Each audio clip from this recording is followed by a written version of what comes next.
Welcome back to the Disrupt Education podcast. I have Alli Privitt. Alli, how are you doing?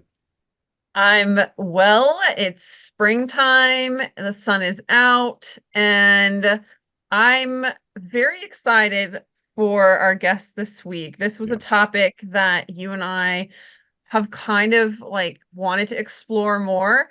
And in leading up to this podcast, I've really been thinking about the spaces that I've been in Yeah. and what that means, like whether it's your home, whether it's a place of work, and in particular an educational building. This past month I've done some subbing jobs in different buildings, and that has made me think about like their function and how people learn in them, and that led me down a path of like reflecting on classrooms I've taught in, and like, you know, and I'll always remember this one story, and I wanted to start the podcast with this, is that Mhm. I taught with um an awesome physical education teacher, and he was the basketball coach for the high school that I worked at. And he always said that in the winter months that he only saw darkness because he Mhm. got to school before the sun came up. He was in a classroom with no lights on, and then was in a gym building where there weren't any natural windows. And so for 4 months of the year, essentially never saw sunlight. And I think that is a great way to kind of start this podcast with thinking about, like, as you're listening to this episode, what kind of spaces are you in? And start thinking about those, because our guest today is going to talk about why that matters. Right. We have Mary with us. Mary, how are you doing? I'm doing wonderfully, Peter and Alli. It's a pleasure to be here. Well, we are so happy that you're here because we are going to start talking about ergonomics, design, school environments, learning environments in general, and you are that person. Can you give us a brief overview of who you are and what you do? Sure. I've been practicing for almost 20, probably 29 years as an architect professionally. I've worked primarily in the realm of education. So you're my people. You're the people that I talk to every day as we're shaping projects. So we're all kindred spirits. I'm passionate about maximizing positive educational outcomes, understanding, to your point, Alli, that these buildings are really second homes for folks. This is where they're spending so very much of their time. And yeah, I feel very grateful to really love what I do, and to be to play a role in really making spaces that allow students and staff and everyone in the community who go to these facilities, really have some aspirational, experiences in their educational journeys. So we create environments to set students up for success in every way that we can, maximizing the funding that we have available, understanding that it's often limited. And as an architect, I'm so keen, I might end up being just, interviewing you all Yes, because, please the do. best thing to do is to start by listening to Mhm. understanding the experiences that you've had and the types of spaces that there's empirical data that shows what types of spaces people perform well in, and and we know natural daylight is a huge factor, so that's kind of a no-brainer. But I was sharing, sharing just, we have in common Mhm. that we all grew up or spent time in the Midwest, and Yeah. I learned early in my career about the work of Frank Lloyd Wright, who was inherently a designer who thought of things from a passive design standpoint, which is extremely beneficial, but also he thought of the ideas of family and community in all of his buildings and really infused nature. And, daylighting was a huge part of something that was key with most of his projects, and how to embed nature into his work. So I feel fortunate to have had that early experience that I've carried with me, hopefully to the benefits of the projects that I'm working on. Definitely. You know what's interesting, and I failed to tell you this before we started recording. I worked in Oak Park and River Forest High School for 15 years, so right down the road was Frank Lloyd Wright's, and there's a few of his homes there as well. It's really cool to hear that. It's interesting because I'll start my story, in addition to Alli's, with just today. We're in an entrepreneurial class where we're teaching students, how to question potential customers first, and then pull a challenge out of that by the customers or people, just empathizing with people. And one of the groups was concerned about students falling asleep in school, and they may do an app, they maybe do something to help people stay motivated or stay awake or try to figure that out. And lo and behold, and here's this podcast, one of the top three things that they heard, especially in school, were rooms without windows and boring rooms. Yeah, how do you, let's walk through that, right? Because I'm a huge proponent. I know I feel better, even as an educator. I feel better as a person where there is nature that I can see.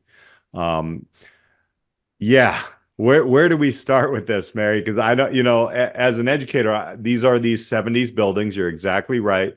And a lot of them have these challenges with no sunlight, and we'll start there. What are some things that you see, you know the data on, and kind of unpack how do we get sunlight in our rooms, or what are some ways that you have seen? Fantastic question, Peter.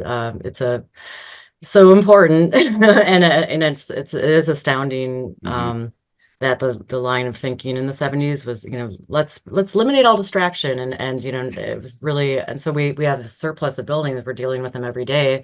How do we get daylight in these buildings? Also, an important thing is to think about, when you're doing a project, like let's say you're doing a roofing project, how do you think about doing the best good within the scope of the work, and kind of thinking about being future forward, so adding PV, adding solar tubes.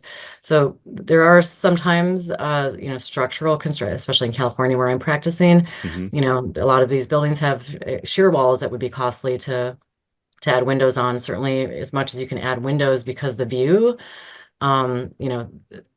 getting a visual break, having that visual variety is really important. So as much as you can add exterior windows where you're limited, which oftentimes we are, deal with it every day. Adding solar tubes, or solar tubes are really inexpensive. The unfortunate thing is they provide natural daylighting, which improves the environment because you can see kind of the passage of time at least. But if you really want to get like a glimpse of the sky, something like a daylight monitor would be a larger, way, and it can increase, ceiling and ceiling room volume as well. We were looking at that on a recent project, just to be able to provide, even some views of some tree and nature. Yeah. What is a Also, daylight monitor? What is that? For people who don't know? it's a skylight that actually, adds height to the room, so it Oh, actually okay. lifts up the room, and it may have sides to it. It could be like Oh, sloped, and so you could actually glimpse, something of the sky, and nice. get some feeling of nature. If, windows are a complete limitation. We're also looking on some student housing projects I mean, and this kind of can apply to an educational environment to some degree, especially if you have these constraints. Looking at lighting that changes color temperature throughout the day. It's no replacement. I'm going to say Right. it's no replacement, but we're sometimes using, on student housing, we're using it just in common areas too, just spaces that like corridors and things that don't have windows, generally. But things. Terrapin Bright Green is a resource that has a lot of this empirical data illustrating the positive physiological and biological effects that natural daylighting has on individuals from a health and wellness and performance standpoint. So yeah, I mean, to your point, Peter, seeing, getting that visual break, it's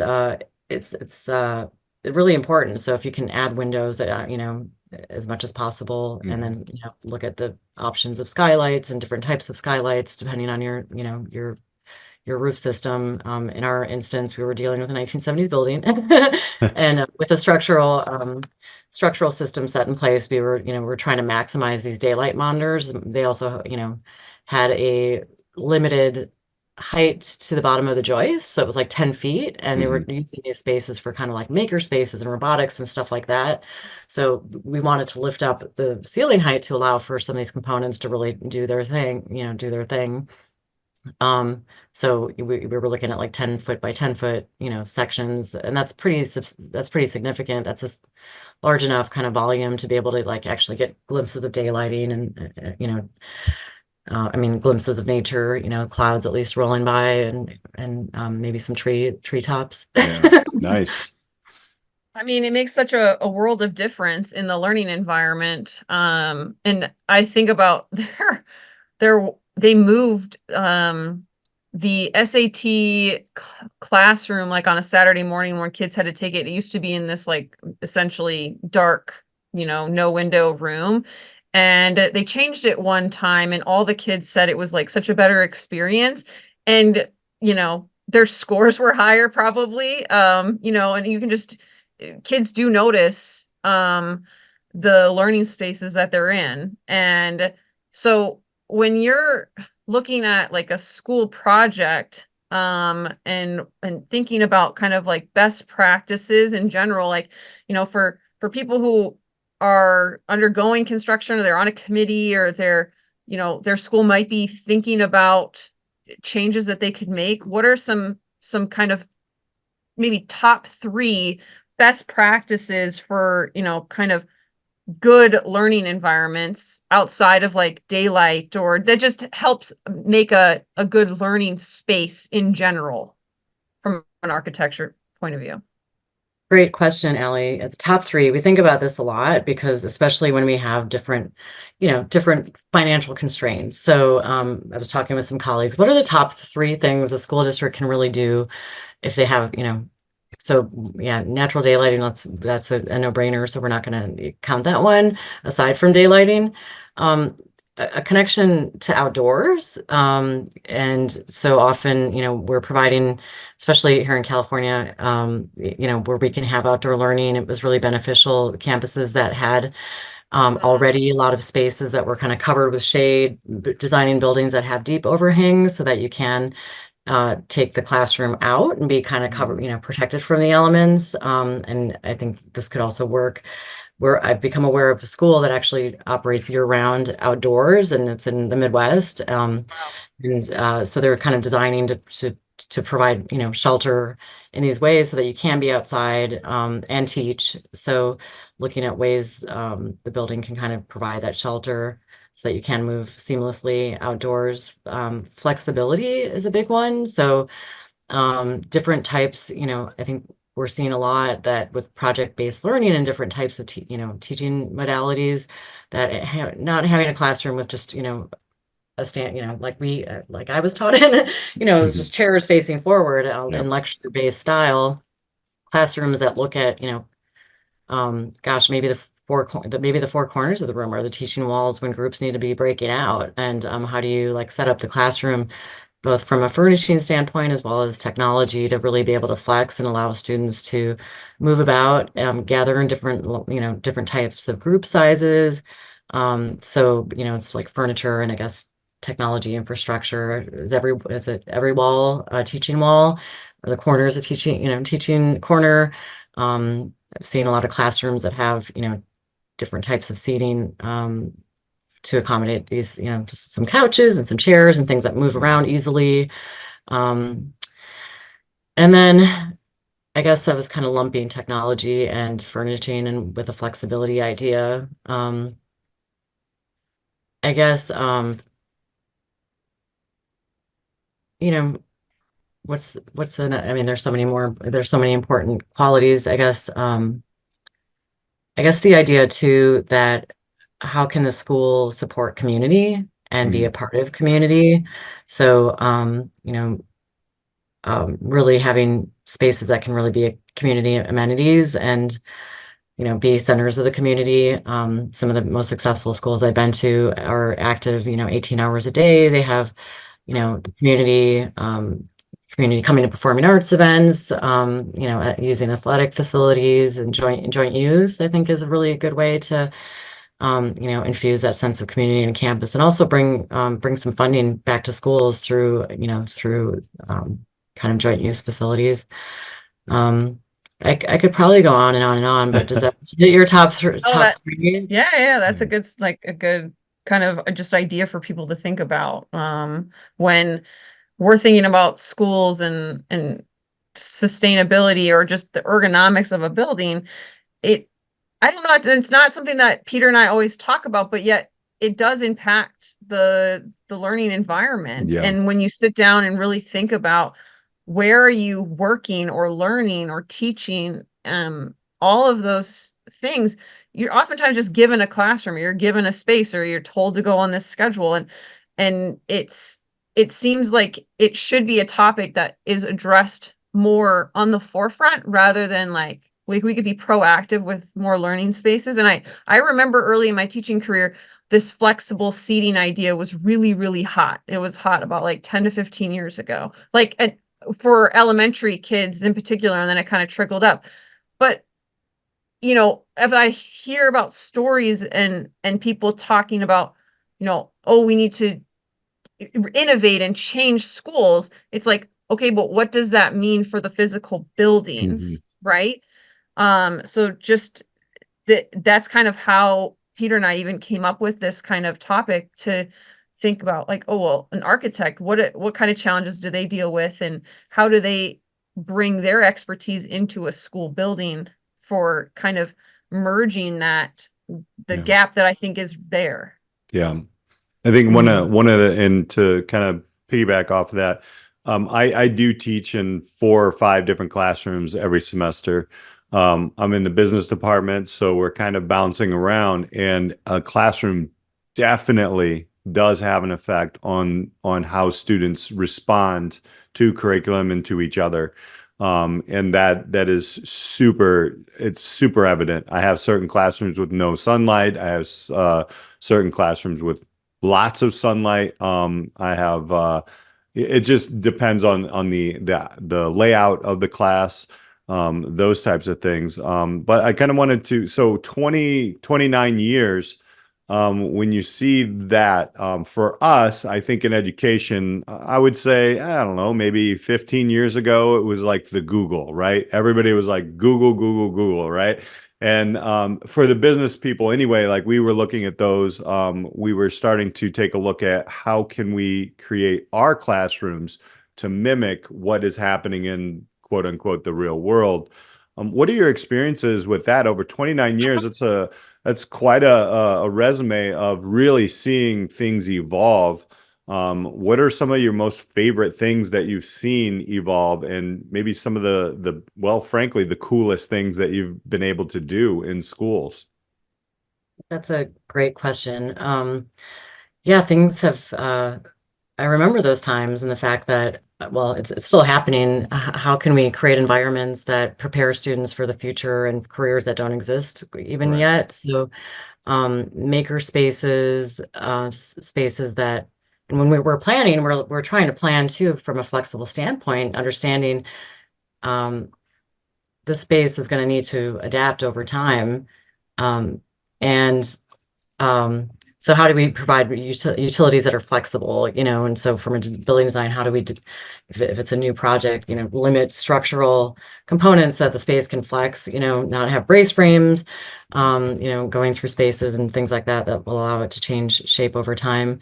And just the idea of providing different types of maker spaces that reflects, kind of the work around that geographical area and influenced by it. So we are doing a lot of work in the kind of Silicon Valley, San Jose, and there's one district that we're working with that is phenomenal. Partially because the director of facilities, he has a background in architecture. He's just extremely innovative. The whole district is extremely community focused and student focused as well. So I learned about this district through touring. I'm member of the Northern California Board of Association for Learning Environments. And there are some tours that we get to experience different kinds of spaces. So we were visiting their student union project, and it is one of my favorite educational buildings ever. It was, and the presentation was by the architect who worked on it, the principal who was involved deeply in the planning, and other staff, and then the director of facilities and other folks. So it was really just a collaborative effort to shape this building. What was so amazing about it, and then we're subsequently currently working on a building on the same campus. It's a performing arts building, which I'll tell you about. But the student union, when you walk in, it's like a student union space, but it's designed as a reflection of spaces where students want to be when they're not in school. So it kind of has a feel of Westfield shopping mall. I mean, like a mall. Like it has it's so cozy. It has different sizes of seating. There's some big cats. There's lighting that is ambient. It's not just linear lighting. It's very like not educational facility traditional that you would think of. It just feels like a space you want to be in, and excellent daylighting. There's a huge TV screen that when they have like World Cup and events like that, it becomes like the place where students are hanging out. The whole community is hanging out, and the Associated Student Body is charged with like resetting the space. So it gives these young student leaders and students kind of accountability for owning the space and taking care of it. They have, like a maintenance program that is more like an airport, where it's like continually 24 hours a day. I mean, not 24, through the course of the school day, so that the restrooms aren't just being cleaned once a day. The folks are going through campus and constantly maintaining it within this building. So there's a volume in the middle, which is where the principal's office is, right in the middle of the student union. So you have admin. So the principal as leader is like right there, not tucked in the way back where they have a room out the exterior door. So that demonstrates like I'm here. And so there's this passive kind of supervision. There's a library. The copy room attached to the library is open to students and faculty. And it's they have paper cutters, copiers, reams of paper for students to use. So you have teachers in there doing things, students coming in there. The admin for the building the admin from the campus has to pass all the way through to get to their mailboxes. So they're constantly passing through this building. So it's constantly engaging. It's giving a lot of students a chance and teachers a chance to experience, serendipitous, encounters. And it's a fantastically programmed. There's a student resource center that's set up like a little store. It looks like a retail environment. So you go in. So if anyone needs clothes or water or food, it's not a stigmatizing space. It's a space that looks fantastic. And then further, the food service, they really prior to this project, they had like a different area where students who had subsidized lunches would go versus other students who could go off campus and eat. But this building is so fantastic. Everyone wants to be there, and they kind of flattened. Basically, everyone now has a card that they load. If it's subsidized, but they go to this little bank storefront in the building to get their card loaded in whatever fashion. If it's subsidized, but everyone has the same card at the end of the day.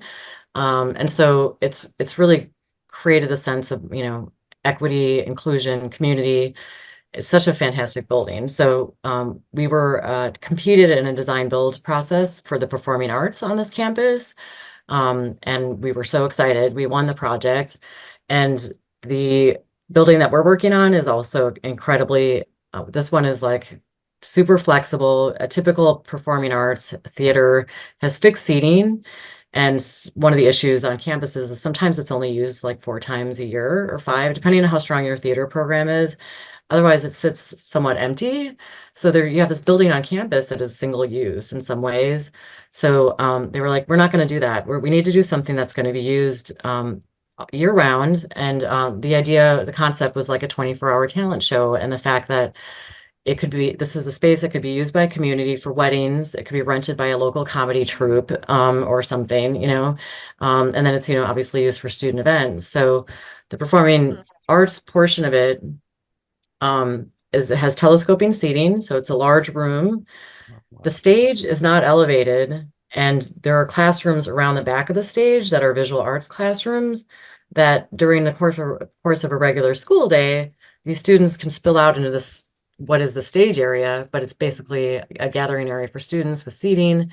There's a skyfold door that is the proscenium curtain, basically. Mhm. So the space can function. We have a diagram that shows like the 5 ways that this building flexes, basically, and it's being used like it's going through approvals right now, and it'll be going into construction very soon. But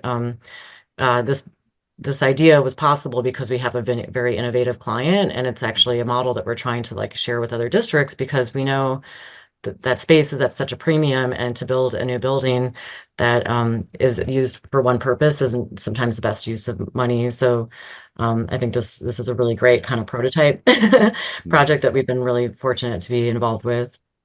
Sounds like you have to have, right, Alli, innovative admin and leaders. Where have we heard that before? Oh, we've heard that many times, Yeah. that is a key piece for, anything getting done in a school district, but it certainly is is something that, I think stakeholders and community members who are voting and honestly have a huge impact on whether or not projects like this move forward, and they don't even realize it, like how much power they have with bond issues. And springtime is oftentimes when those things get voted on. So the timing of this episode is great for people to consider that, like, what are the innovative projects that your school district is trying to move forward with? And if they're not, how can you kind of influence that? These projects take time. And so it's like,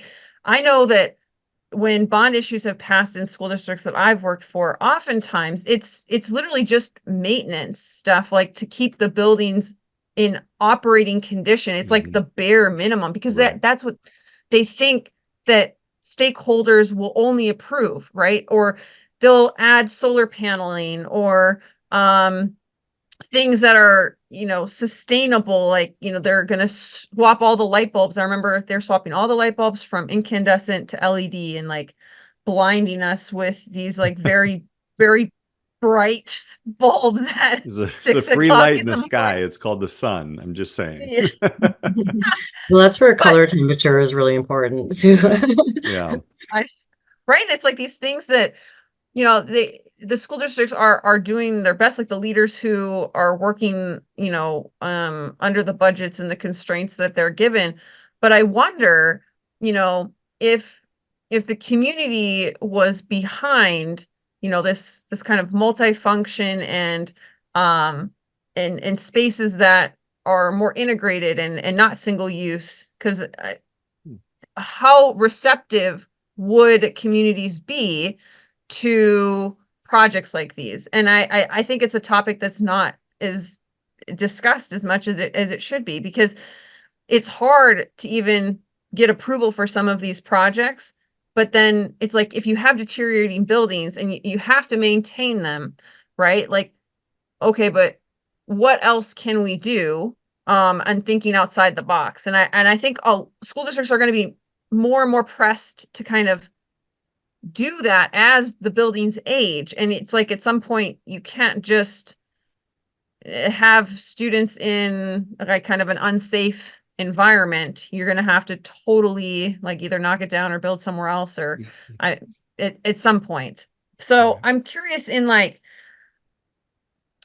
what other trends are you seeing for kind of like adaptive learning spaces, and or maybe like the challenges around predicting, well, what will people need in 5 to 10 years? Because I'm sure like that's what's being built now is what people thought they needed 5 to 10 years ago. And no one could have predicted that almost 5 years ago we were going to go more online and Mhm. potentially not need these big behemoth buildings. We do, but there was a question mark around the pandemic. So like, how do you as an architect think about the future of Yeah. learning, but you have to deal with the present reality as well?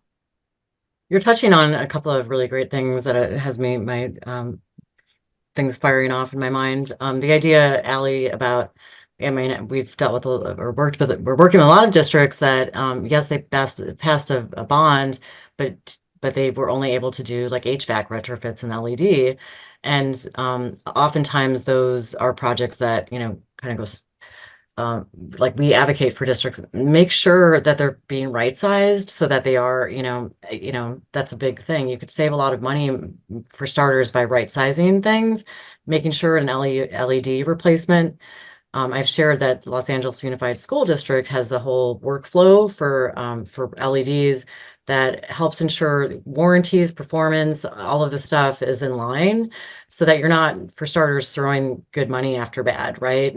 If you're going to have to do these infrastructure improvements, which we know a lot of folks have to, make sure it's done right, so that you're not spending money that's, because we know that unfortunately, like UC Davis did a study in educational facilities, somewhere around 60% of mechanical systems weren't functioning properly within like the first year after they were installed, which is, I mean, they need to be tested and balanced, but like, so things like retro commissioning would be helpful. But, just the first point was, let's make sure if you're doing one of these necessary infrastructures, that you're doing it right and it's being right sized.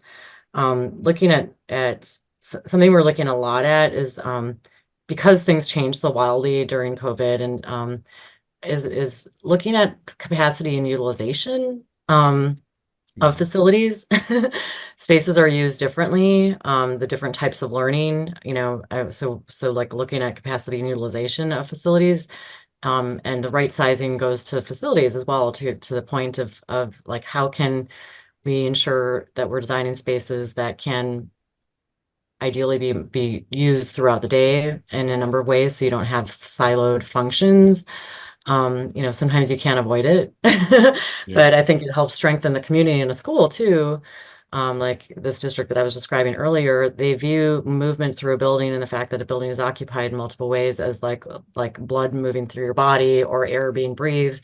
Stagnant spaces kind of suck energy, and so and it increases a lot of things, campus safety, when you have spaces and passive supervision all over the place, when you have spaces that are used. So I think, just the idea of, and it strengthens the sense of community. So I think forever after, we need to be really thoughtful about about creating spaces that are right sized. How can they be adaptable?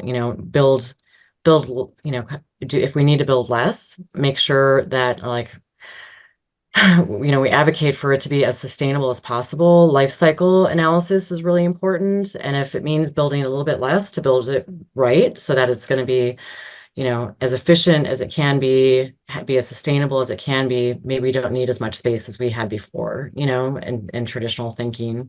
We have spaces that are shared communal spaces that only strengthen a campus community. I think that's something we constantly have to be thinking about. It was being thought about a long time ago. I've been in buildings that are 100 years old that are excellent daylighting. Obviously, a lot has changed with technology, but I think, thinking about spaces that are aspirational, we always try to solve as many challenges with, lesser number of economical solutions, so that we're building in economy in our design solutions. Of course, we strive for design excellence, but that's one of the key points, is how do you do it economically and have it still be aspirational and solve as many things as you can within a smaller number of moves. Does that answer your No. There's a lot more that reality. thinking Right. about reality, thinking, you need to be future forward, preparing, and be resilient facilities, and ensuring that students are being exposed, having exposure to these environments that are preparing them for the future, future spaces that they're going to be in. Kind of unschool school is what this district and that we're working with down in San Jose kind of likes to look at it, get inspired by spaces that students want to be in when they're not at school. 100, and teachers, right? Educators. And teachers, yes. I mean, there's a shortage of us. So like, if you can make a really nice place where we want to be, I'm sure you've seen everything. There's, you know, some of our offices are like back offices, like back closets, and there's all kind. I'm sure that you've seen all this. But then, you add in just, I love the fact that, to hear somebody who designs the educational experience, and I'll just call it an experience because it really is, it's the environment, to understand, like, look, we're really trying to look deeply into kind of the social emotional factors of anybody in that facility. I love like that, arts area where it can be, they can do weddings or however. That's amazing. And to me now, I'm thinking about all the different theaters that are in schools that are, like you said, only used a handful of times. That's so smart. I don't know how else to say it, but I think it's a beautiful thing. um is, and maybe this is like not in your area of expertise. However, I'm sure, with funding and different things going on, how much is this now becoming attached to social emotional learning, which is the big key terms now, SEL, right? And because I think environments are they're very social emotional areas. Case in point is many schools, and it's not just ours, are having challenges in their restrooms, right? High schools, I'll just say that, maybe older, middle and high school students. And it was interesting because I have conversations with my students all the time, like, what's going on in the bathroom? Why are you guys hanging out in there, right? And obviously, it's one of the places where there's no cameras, so they can kind of get away from shenanigans. However, a lot of students will say exactly what you're building for this school in San Jose. We don't have a place for us to hang out.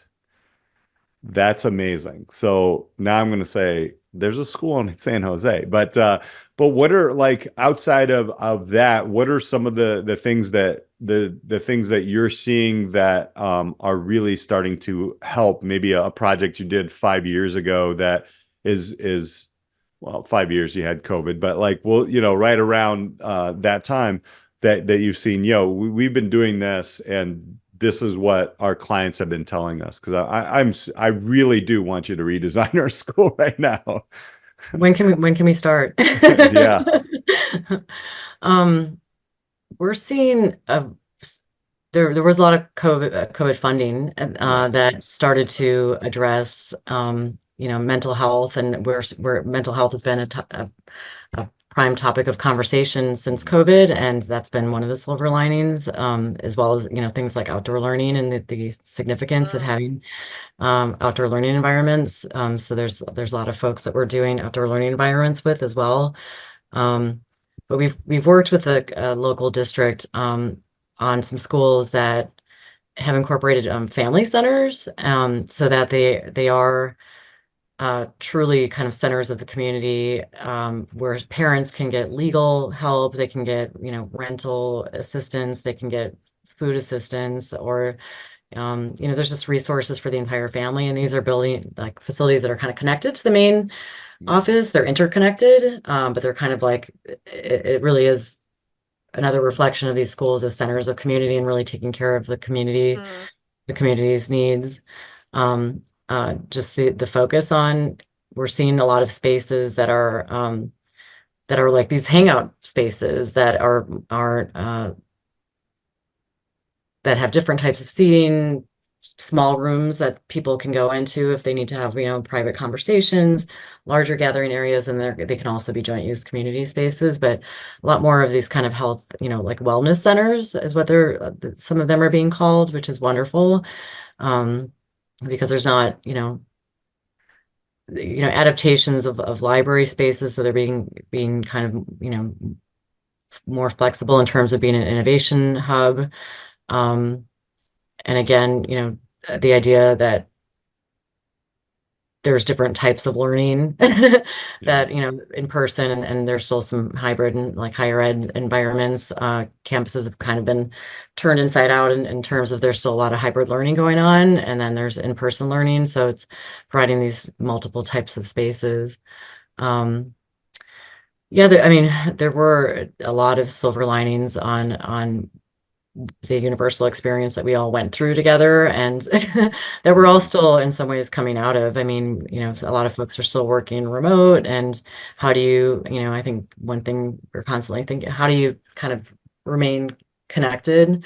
I appreciate so much, and again, you are folks that I need to that we listen to every day, and I would love to hear more about your experiences. I wanted to share something that I was thinking of earlier when you talked about being in these different types of rooms throughout the course of the day, and would love to get your take on things that you love about the class, just this your favorite spaces and why. But I wanted to share, there was some students from Oakland High School who reached out to me it was during COVID, and they had just found me online, and because I have a sustainability leadership focus, they reached out to me, and these are students in the environmental design pathway at their high school. The high school is set up with different kind of learning pathways, and they have like small learning communities of several hundred that are in different, they choose this early on in high school.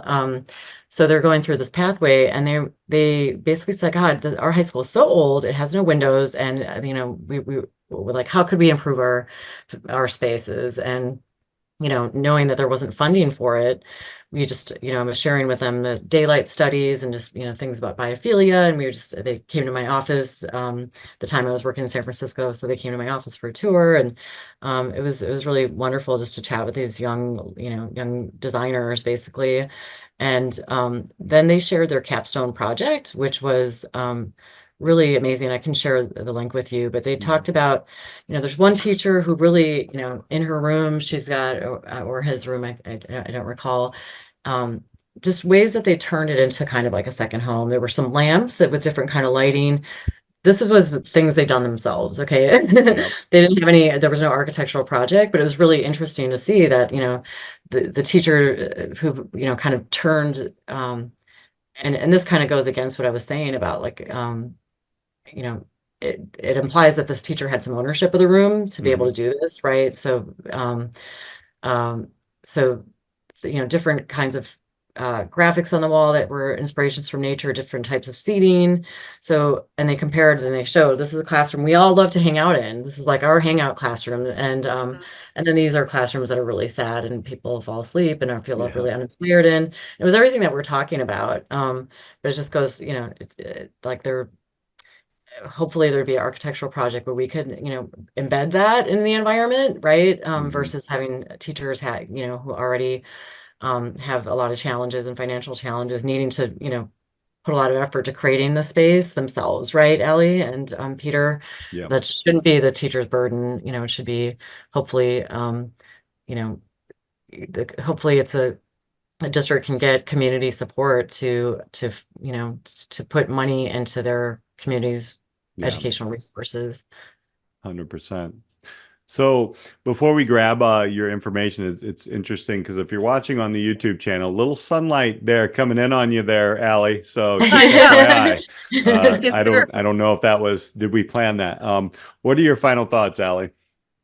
One of the big takeaways I was sitting here thinking about as you were talking about it is, an easy starting point would almost be like a space audit of like, what are the uses of the spaces in a building and how could we, use them better, right? I know that the high school that I last taught in, they kind of, the librarians took it upon themselves, and I don't know if they wrote a grant or whatnot, but they got funding to basically kind of redo all of the seating and kind of the layout of the library, and it became much more of a flexible space that is a hangout space. It is where everyone wants to be, and they have all these tables and chairs that kind of like, I think of it as like IKEA, they can like fold up really small or expand to be really big. They're multifunction in use, and they already had great windows and lighting, but they did add all these different kind of nooks, and each one has its, like, each space has its own unique kind of feel and vibe, and kids love that. And they had done an audit and with the library and realized it wasn't being used to its full capacity. And so, and there are other spaces in every building that kind of have this. And I wonder what could change if schools just kind of started there and started a conversation and being like, okay, well, we can't overhaul the whole building, but like, what are some underutilized spaces and how can we kind of make them so they're not single use, and they can be more dynamic. That's really what I was thinking about as you were talking. Yeah, bringing people who like they want to be there, and it does encourage learning. So I think the first step is you contact Mary and your firm. How can people connect with you, Mary, and learn a lot more about the amazing projects that you all are working on? Well, I can share my email address is M Ruppenthal. So it's MRUPPENTHAL at hed.design. And then you can also find our website is simple. It's hed.design. You can find my contact information there, and also folks from across the nation who work. We're a national firm, started in Detroit actually, but we have offices across the country: Chicago, Boston, and LA, San Francisco. But check out our website. We have similarly passionate and committed resources nationally throughout the office that our firm promise is to maximize positive outcomes for, in all of our projects for our clients, community, and the world. And that might sound very aspirational, but that is our promise, and that's what we do every day, because we are responsible stewards of our environments. And so please reach out. We'd be happy to work with you, Peter. Please contact me if we can help you. And yes, Alli, I've really enjoyed our conversation. I would love to hear more about the spaces that you love and yes, the community of educators is. I respect the work that you do every day, and I'm very grateful for the work that you do every day to make positive impact in educational outcomes as well. So it's been really a pleasure to talk with you both. Yeah, absolutely. Thank you so much. And I'm very glad to hear that you are national. The thing is if you are one of our educators listening, even, I know like as teachers, we don't think we have a lot of power, but just the conversation starting with some of your local admin really starts to get things going.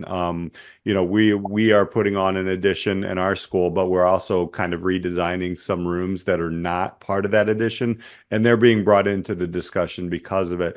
So teachers, you do have the power to really kind of start talking to people in your community as well. And then obviously, seriously, if you are an admin, a board member, and you have this challenge of a rebuild or an addition or something like this, contact Mary, because I haven't heard anything amazing as what you were describing in San Jose, and that's kind of work that you do. So that's amazing. For Alli Privitt, I'm Peter Hostrawser. Thanks again, Mary, for being here. We're Disrupt Education. We'll catch you next time on the podcast. Thank you so much for joining us on this week's episode of the Disrupt Education Podcast. Be sure to like and subscribe so you never miss an episode. Are you ready to disrupt the educational arena you're a part of? For more ways to get involved in the work we do here at Disrupt Education, check us out at disrupteducation.co or find us on LinkedIn at Peter Hostrawser or Alli Privitt. Our mission here is to help facilitate and amplify changes in the educational system through local initiatives and help you scale them into community movements. Our building network of disruptors in education are working to move beyond scores and grades as the only measure for student learning. If your school district, college, campus, or organization is looking for facilitators of this work, reach out on our website or social media. And if you have any thoughts or feedback on this week's episode or any episode, we'd love to hear from you. Until next time, keep pushing the boundaries, taking risks, and most importantly, disrupting education.